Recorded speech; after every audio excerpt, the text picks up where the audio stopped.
Olá pessoal, tudo bem com vocês? Dando continuidade à nossa proposta de leitura da Bíblia, hoje no capítulo 25, 26 e 27, onde então vai começar a narrar, o Deus falando com Moisés sobre a construção do tabernáculo. E antes de falar sobre isso, no capítulo 24 ainda, Deus então pede para Moisés para subir o monte, e que falaria com ele.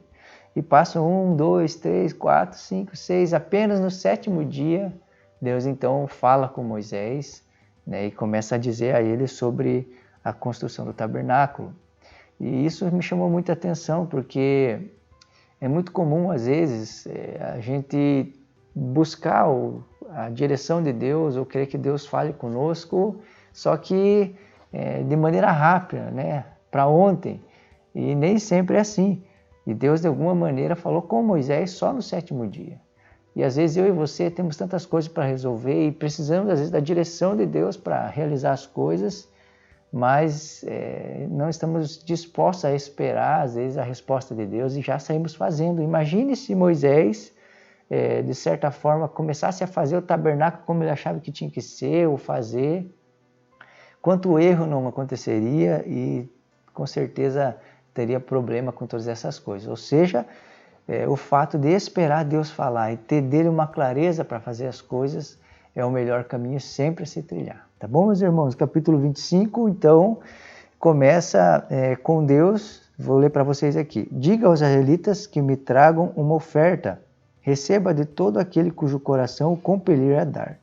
Essas ofertas que deverá receber deles: ouro, prata e bronze, fios de tecido azul, roxo, vermelho, linho fino, pelos de cabra, pelos de carneiro, tingido de vermelho, couro, madeira de acácia, azeite para iluminação, especiarias para óleo de unção, para o incenso aromático, pedras de ônix e outras pedras preciosas para serem encravadas no colete sacerdotal e no peitoral.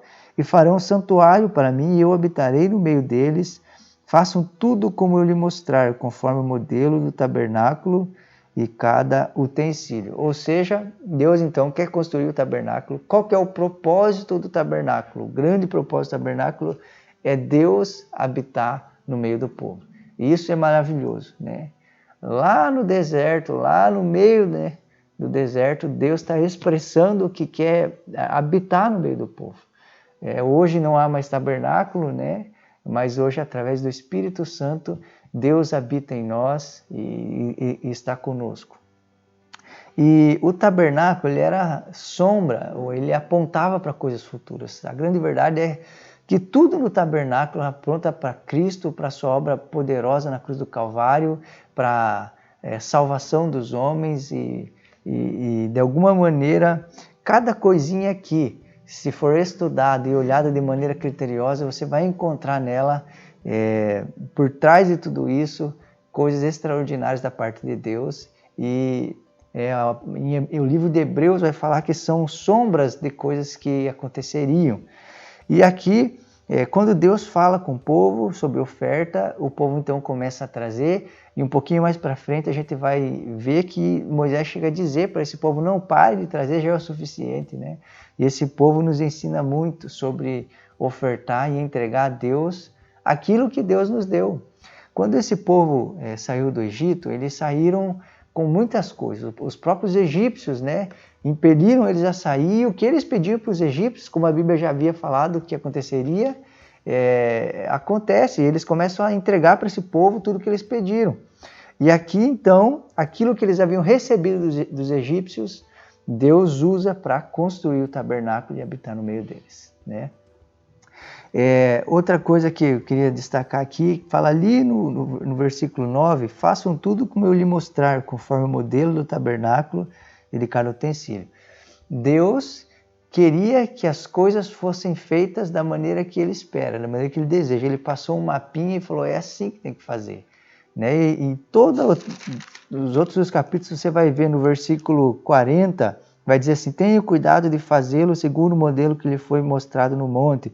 Versículo 30 do capítulo 26 diz assim: faça o tabernáculo de acordo com o modelo que foi mostrado no monte. Ou seja, é Deus dizendo a Moisés e a seu povo: olha, está aqui o mapa, é assim que eu quero que vocês façam dessa maneira, tenham cuidado de fazer assim, E durante toda a Bíblia você vai ver Deus pedindo coisas aos homens. Deus pediu a Noé para construir uma arca e ele falou como fazer, né? E isso, fazer como Deus quer, como Deus espera, é o que Ele espera de nós, né? Meu irmão, não sei o que Deus chamou você para fazer, construir, não sei o que Deus tem pedido para você fazer da sua vida ou do seu ministério, mas siga o plano de Deus, que com certeza as coisas vão dar certo, porque é o que Deus espera. Então aqui no versículo 10, Deus começa então a falar agora sobre as coisas que haveriam dentro do tabernáculo, né? E ele começa falando da Arca da Aliança, chamado também da Arca do Testemunho, que representava a presença de Deus, né, no meio do povo. A Arca da Aliança, ou Arca do Testemunho, dentro dela tinha, né, os mandamentos, né, as pedras dos mandamentos, um jarro com maná e também a vara de Arão, né, que floresceu.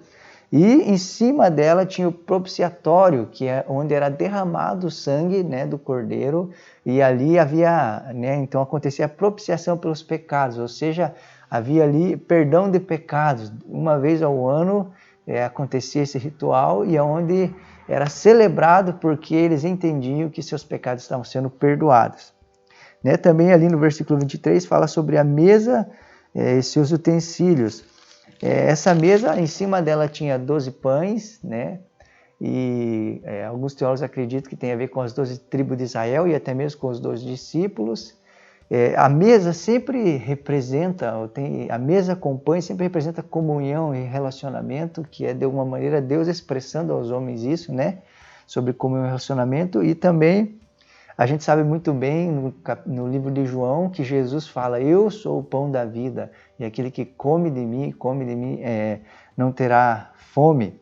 No versículo aqui 31 fala sobre o candelabro de ouro, né, que com certeza representa o Espírito Santo, e esse candelabro ele ficava dentro do tabernáculo e ele trazia luz àquele local. Era através da luz, né, que esse candelabro fornecia que os homens poderiam fazer as coisas, né? E o Espírito Santo também hoje nos guia, nos orienta e é luz para a nossa vida. Capítulo então aqui 26, ali no versículo 31 fala sobre o véu. É interessante destacar que havia separação dentro desse tabernáculo, havia o lugar santo e o santíssimo lugar, né? Esse lugar santíssimo, ou santo dos santos, que era chamado, ali nesse local só tinha a Arca da Aliança, que a gente acabou de falar, a Arca do Testemunho, né? E no outro lado havia então o candelabro, a mesa dos pães, ficavam desse outro lado. E para separar então esses dois lugares tinha o véu. E esse véu, ele, de certa forma, só quem passava por esse véu era o sumo sacerdote que chegava ao Santo dos Santos para oferecer, né, o sangue pelo perdão dos pecados. Quando Jesus morre, e é interessante destacar isso, que esse véu ele é rasgado de cima a baixo, e isso tem uma representação muito poderosa que tem a ver com agora todos os homens tendo acesso a Deus, não está mais, né, um sumo sacerdote superior que é Jesus Cristo. A Bíblia vai dizer que Jesus Cristo ele entra agora, né, e perdoa o pecado da humanidade, e agora toda e qualquer pessoa pode se achegar com confiança ao trono da graça. Capítulo 27 fala sobre o altar dos holocaustos, né, o altar de bronze. Ali acontecia o holocausto ou, né, onde o sacrifício era feito, né, do cordeiro, e era morto ali então esse cordeiro. Isso representa, né, o que Cristo fez por nós na cruz e o seu sacrifício nela. E ali no final fala sobre o óleo do candelabro, né? Ordena aos israelitas que tragam azeite puro de olivais batidas para iluminação, para que as lâmpadas fiquem sempre acesas. Na tenda do encontro, do lado de fora do véu, que se encontra diante das tábuas da aliança, Arão e seus filhos manterão acesas as lâmpadas diante do Senhor, do entardecer até de manhã. Este será um decreto perpétuo entre os israelitas de geração após geração. Ou seja, né, não podia se apagar as lâmpadas tinham que estar sempre acesas, sempre iluminando e clareando, né? E que as nossas vidas possam ser assim, né? Sempre trazendo luz, sempre acesa, sempre expressando a glória de Deus e dando direção aos homens à nossa volta. Que Deus te abençoe em nome de Jesus.